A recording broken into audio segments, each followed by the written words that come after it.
এই দৃশ্য কেৱল পৰ্যটকসকলৰ বাবে বুলি ক'লে ভুল কোৱা হ'ব। আচলতে এই দৃশ্য আমাৰ যিসকল কণ কণ ছাত্ৰ ছাত্ৰী, আমাৰ যিসকল উঠি অহা প্ৰজন্ম, তেওঁলোকৰ বাবেও আচলতে এই দৃশ্যসমূহ আজিকালি বিৰল দৃশ্য। কাৰণ আমাৰ এই বিনন্দীয় পৃথিৱীখনৰ পৰা বিভিন্ন জীৱ জন্তু, চৰাই চিৰিকটি ক্ৰমাৎ আমি নেদেখা হৈ গৈছোঁ, নোহোৱা হৈ পৰিছে আমাৰ মাজত।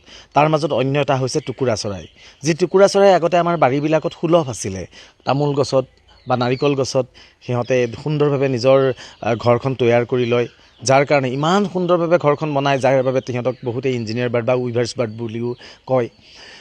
তো মানে শিপিনী, অসমীয়াত ক'বলৈ গ'লে শিপিনী চৰাই ইমান ধুনীয়াকৈ নিজৰ ঘৰখন বনায়, যিটো বতাহত যেতিয়া সিহঁতৰ ঘৰখন পোৱালি জন্মাৰ পিছত সৰি পৰেগৈ, তেতিয়া আমি সেইটো মূৰত পিন্ধি আমি মানে ৰজা মহাৰাজাৰ আমি ভাও দিয়াৰো আমাৰ শৈশৱকালত আমাৰ মনত আছে।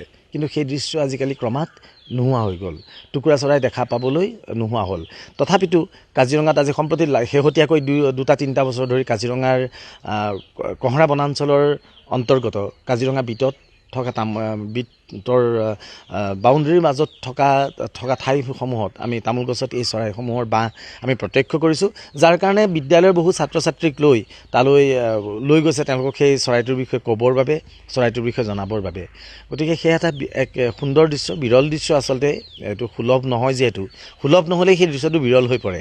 গতিকে টুকুৰা চৰাই কালক্ৰমত প্ৰায়ে নোহোৱা হৈ গৈছে। পুনৰ যে আমি আকৌ দেখা পাইছোঁ, সেয়া আমাৰ বাবে গৌৰৱৰ কথা।